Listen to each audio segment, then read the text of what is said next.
Benvinguts a l'audioguia Menorca Patrimonial. Menorca, gràcies al llegat que han deixat els diferents pobladors de l'illa, compta amb un passat ric en cultura i patrimoni, amb quasi 2.000 monuments i jaciments de diferents èpoques. La xarxa monumental, amb 28 d'aquests elements, representa de forma resumida aquest llegat. Per visitar-los podreu consultar on es troben, la temàtica i els horaris de cada un d'ells a la web oficial www.menorcamonumental.org. Però per entendre aquesta riquesa s'ha de conèixer la història que ha conformat un paisatge i una manera de fer particulars. Així doncs, de forma cronològica, farem un breu resum de la història de l'illa, amb exemples de llocs significatius per visitar on podreu submergir-vos en el passat d'aquesta terra. Gairebé 4.000 anys enrere, a l'època coneguda com pretalaiòtica, l'illa va ser poblada per primera vegada. Una segona onada de pobladors va arribar cap a l'any 1400 abans de Crist, fet que produirà el desenvolupament d'una nova cultura anomenada talaiòtica, coincident amb l'edat de bronze. D'aquesta època trobem a Menorca més d'un miler de monuments megalítics. Per aquest motiu, es diu que l'illa és un autèntic museu a l'aire lliure. Alguns d'ells formen part de l'esmentada xarxa monumental i es poden visitar. L'aparició dels talaiots, grans torres amb funcions de vigilància, marca el màxim esplendor de la cultura megalítica. Aquests es situaven als punts més alts dels poblats, des d'on es podien comunicar amb la resta d'assentaments veïns. A la mateixa època apareixen les navetes, nom que es deu a la semblança amb una nau invertida, utilitzades com a lloc d'enterrament cerimonial. Però el monument més característic i peculiar de l'illa és probablement la taula. No s'ha pogut determinar encara la seva finalitat, però hi ha tres hipòtesis, que eren grans altars per fer sacrificis, que conformaven la pilastra central dels seus recintes, o bé que servien per a ritus de culte solar. Per aprofundir en la cultura talaiòtica, el poblat més significatiu d'aquesta civilització és Torre d'en Galmés, antic centre neuràlgic dels talaiòtics, on a més de recórrer el poblat sencer podrem visitar el seu centre d'interpretació. A més, a Torralba del Salor trobarem una de les taules més ben conservades de l'illa. La naveta d'Estudons és especial per la seva morfologia i Cales Coves és un exemple d'una de les necròpolis més importants de les Balears amb més de 100 coves funeràries. També podreu visitar, entre altres jaciments inclosos a la xarxa monumental, la taula de Talatí de Dalt, la taula de Trapucó, la necròpolis de Cala Morell i el poblat de Son Catlà, que destaca per la seva murada ciclòpia. Al Museu de Menorca i el Museu Municipal de Ciutadella, que contenen material representatiu de l'ocupació humana a l'illa, trobareu sales dedicades a la prehistòria i a la història antiga. Fins al 123 abans de Crist, moment en què l'imperi romà va conquerir Menorca, l'illa va ser habitada successivament per fenicis, grecs i cartaginesos, que trobaren en aquest indret un punt estratègic per les seves rutes comercials dins la Mediterrània. En aquesta època neix a la zona de Llevant la ciutat de Maó, de fundació púnica. Conta la llegenda que deu el nom al general Magon, germà d'Anníbal.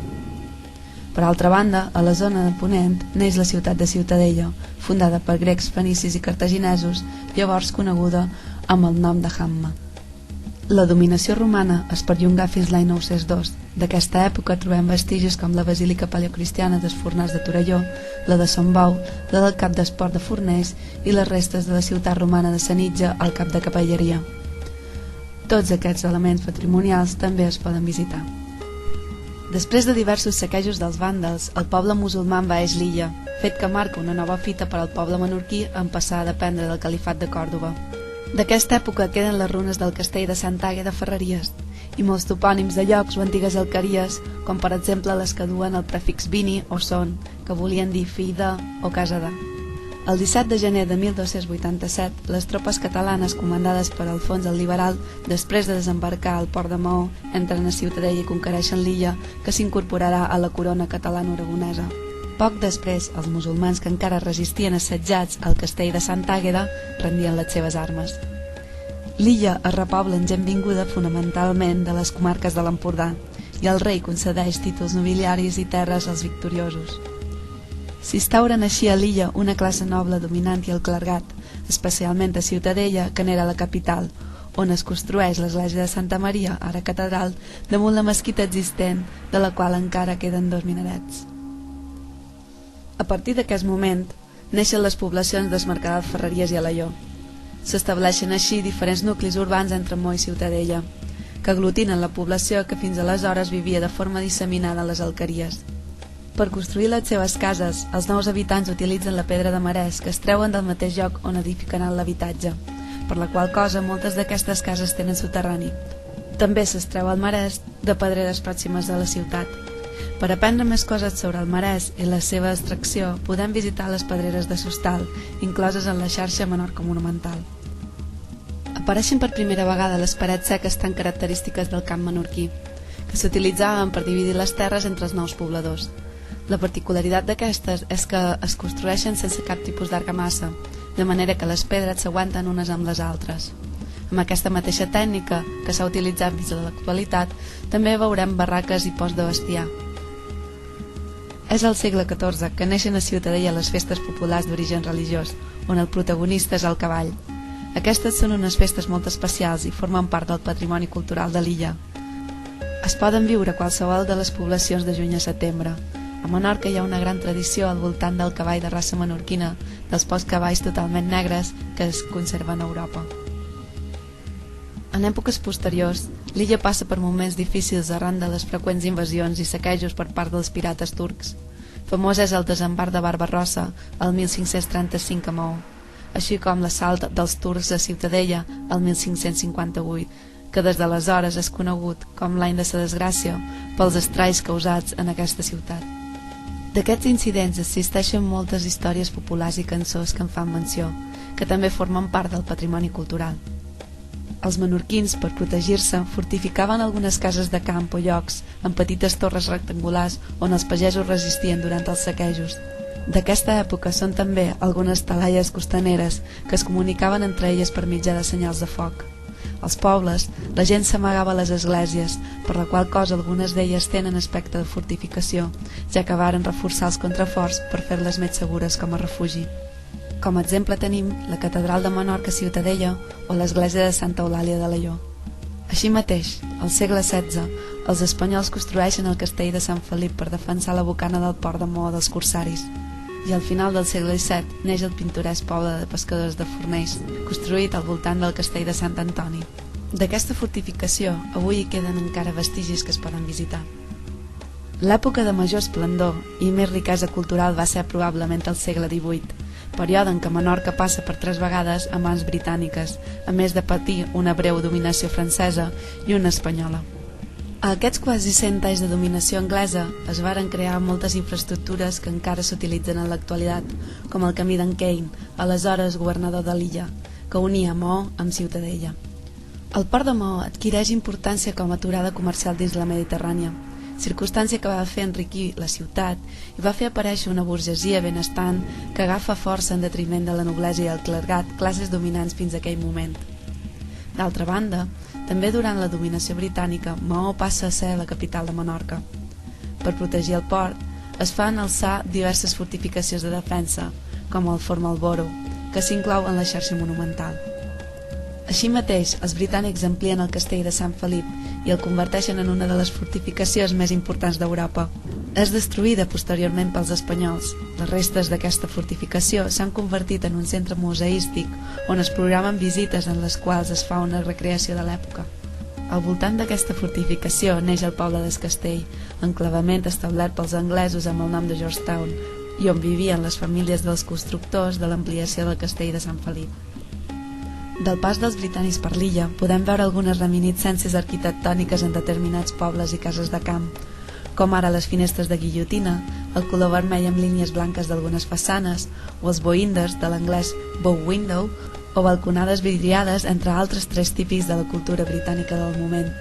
També hi ha algunes paraules d'origen anglès que varen quedar incorporades a la parla dels menorquins, com xoc o mèrbil, per dir guix o bala, entre altres mots que només s'usen en aquest dialecte del català. A la segona dominació britànica neix la població d'Esmitjord Gran, erigida al voltant de l'església de Sant Cristòfol. Així mateix, durant la curta dominació francesa del 1756 al 1763, es funda el municipi de Sant Lluís, amb un traçat rectilini propi de l'estil francès que es caracteritza per carrers rectes tallats per altres perpendiculars.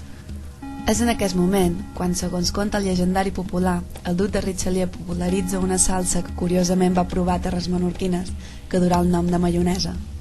A les acaballes del segle XVIII i començament del segle XIX s'instauren respectivament a l'església dels Socors de Ciutadella i a l'església de Santa Maria de Maó els dos orgues històricament més importants de l'illa. Actualment encara es fan concerts de forma regular en època estival amb dos temples, així com a la catedral de Menorca. Amb la signatura del Tractat d'Amiens, l'any 1802, l'illa s'incorpora definitivament a la corona espanyola. A l'inici del segle XIX, el 1829, un arquitecte de Florència construeix el teatre principal de Maó d'Òpera, 20 anys abans que el Liceu de Barcelona i que el Teatre Reial de Madrid. En aquest teatre, entre altres espectacles cada any, es fa un cicle de 2 setmanes d'òpera. En aquesta època neixen també els nuclis de Sant Climent i Llomassanes. Del segle XIX podem visitar també la fortalesa de la Mola, o d'Isabel II, que fou construïda per protegir l'entrada del port de Maó com a resultat del desmantellament del castell de Sant Felip per part dels espanyols. La fortalesa està molt ben conservada i també hi podrem trobar vestigis de la història més recent, com les bateries militars de primeries del segle XX. La Mola compta amb un centre de recepció on s'organitzen tot tipus de visites guiades. Durant els segles XIX i XX es construeixen els 7 fars de l'illa arran dels nombrosos naufragis ocorreguts a les costes menorquines. Aquests són, de forma cronològica, el far del castell de Sant Felip al port de Maó, el far de Cavalleria, el far d'Artruig, el far de l'Illa de l'Aire, Sa Farola, el far de Punta Nati i el far de Favarich. Tots ells estan tancats al públic, excepte el far d'Artruig, que des de l'any 2010 alberga un restaurant. De l'època de la Guerra Civil Espanyola queden al llarg de tota la costa menorquina trinxeres i bateries, a més d'alguns túnels per refugiar-se al subsol de les poblacions. En la visita de guiada de l'Alló, per exemple, es pot visitar un d'aquests túnels.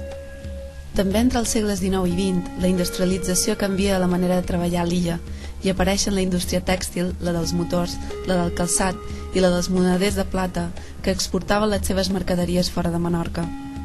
A Maó s'inaugura la primera central elèctrica de les Balears. Al començament del segle XX, però, aquestes indústries són substituïdes per la bisuteria i la producció de formatge en porcions, de manera que només es conserva la del calçat. A partir dels anys 70, el turisme arriba a Menorca, la qual cosa fa que agafin més força els sectors dels serveis i la construcció. En l'actualitat, les indústries més importants són el turisme, el calçat i la producció de formatge de denominació d'origen protegida a Menorca. Menorca compta, així mateix, amb un extens patrimoni amb elements etnològics que es poden veure tant al camp com a petites exposicions. D'aquests, destaquem els aljubs d'aigua com el que podem visitar a Es Mercadal, les salines com les de Fornells, els forns de calç i les cases emblanquinades, les barreres d'Ullastre, els molins fariners com el de Sant Lluís, on trobarem un petit museu etnològic, o les casetes de vorera, petits refugis de pescadors que trobarem a la costa menorquina. Altres trets importants del patrimoni cultural de l'illa són la seva tradició artística, sobretot musical, i la seva gastronomia. Menorca compta també amb el Taller Internacional de Gravat Sabolínia, on es fan intercanvis amb artistes de tot el món. Per acabar, val dir que als museus, sales, monuments i centres culturals situats a les diferents poblacions trobarem exposicions tant del patrimoni històric i cultural de Menorca com del patrimoni etnològic, artístic i natural. Molts d'ells estan inclosos a la xarxa monumental. Recentment, atesa la gran concentració de béns d'un gran valor i en bon estat de conservació, s'han iniciat els tràmits perquè Menorca sigui declarada Patrimoni de la Humanitat per la UNESCO. El nucli antic de Ciutadella ja ha estat declarat Patrimoni Històrico-Artístic Nacional i tota l'illa és reserva de biosfera des del 1993. Benvinguts a Menorca. Gràcies per la seva atenció.